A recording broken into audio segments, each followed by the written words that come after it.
Once there was a young girl who loved to run through the forests and hills surrounding her village. She would often spend hours exploring the wilderness, feeling the wind in her hair and the earth beneath her feet. One day, as she was running through a dense thicket, she suddenly found herself surrounded by a pack of wild wolves. At first, she was frightened and tried to run away, but the wolves simply kept pace with her, their eyes gleaming in the moonlight.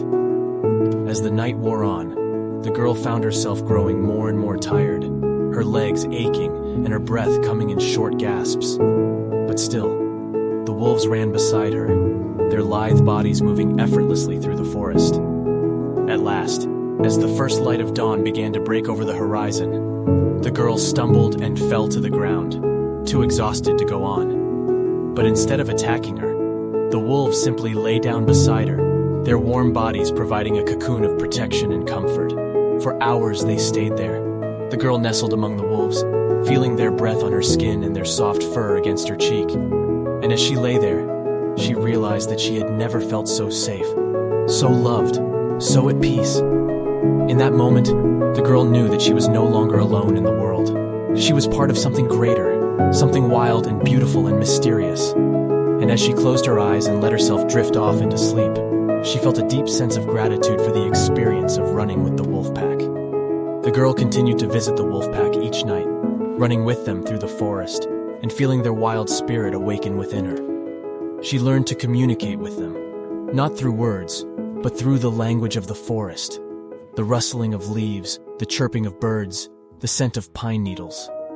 Together, they would hunt for food, explore new territories, and play in the moonlight. And every night, when the sun began to rise and the girl felt her strength waning, the wolves would gather around her, their presence a reminder of the power and beauty of the natural world. As time went on, the girl began to realize that her relationship with the wolves was a reflection of her own inner nature. She saw that within herself, there was a wildness and a freedom that she had never fully acknowledged, a part of herself that had been repressed by the strictures of society.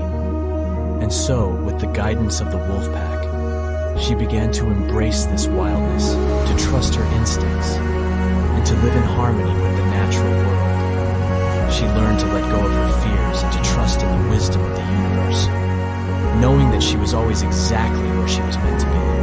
And so, the girl became a part of the wolf pack, and the wolf pack became a part of her. They ran together, lived together, and grew together, each one a reflection of the other, bound together by the eternal spirit of the wilderness. The girl's newfound connection with the natural world and her inner self brought a deep sense of peace and contentment to her life. She no longer felt lost or alone, for she knew that she was always surrounded by the beauty and wonder of the world. She shared her experiences with others in the village, but many of them could not understand her connection with the wolves and the natural world. They saw her as strange and different, and some even feared her. But the girl did not let their fear or misunderstanding deter her from living her life authentically. She continued to run with the wolf pack and to explore the wilderness, knowing that her path was her own, and that she had found a home among the wild and free. Years passed, and the girl grew old. But even in her final days, she still felt the spirit of the wolves within her, guiding her to a place of peace and harmony. And when she passed on, her spirit joined the spirits of the wolves, soaring through the forests and mountains, forever a part of the natural world she loved so deeply.